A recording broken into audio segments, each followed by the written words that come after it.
What's up everyone, Arif here, and today we're going to be taking apart this ALTO mixer. Now this thing just spontaneously died. I have no idea what happened, but whenever you hit the power button, all you hear is a very vague like clicking sound. So we're just going to take it apart and see if there's any kind of big things that are readily apparent, and maybe we can actually try and fix them. But if not, you know what, whatever, we'll figure it out afterwards. But the first thing I'm going to do is take this thing apart. Now, I saw on the side here that there was these odd looking screws or bolt things. I thought they were rivets, but luckily for me, these are actually T8 screws. So we're just gonna grab our T8 bit and we're gonna start just taking the side off. Now, I don't know how this thing is put together. It looks like it's a unibody. At max, it's two pieces, but I can't seem to find like any way to break the seam.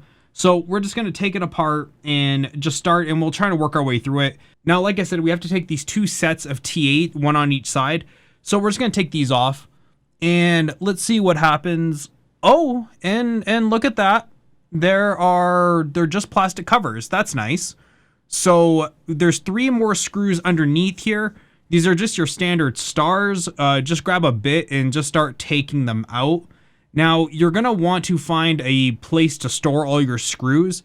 Ideally, you would like a magnetic bowl, but at the very least, don't do what I'm doing and store them on a dark surface. I'm going to grab this popcorn bowl and just start storing them in here, because at least with the popcorn bowl, it's white on the inside. I can at least find what I need. Let's move to the top now. There are about 3 to 4 screws in here, 2 right up here by the XLR input. Then there's 2 more in the volume area, and then 1 more in between the RCA inputs. So let's take those out, and that should be everything for the front face. Now we can move over to the back side. On the back at the bottom, you're going to find 2 screws. We're going to take those out. Then we're going to turn the unit over and take out the 3 screws on each side.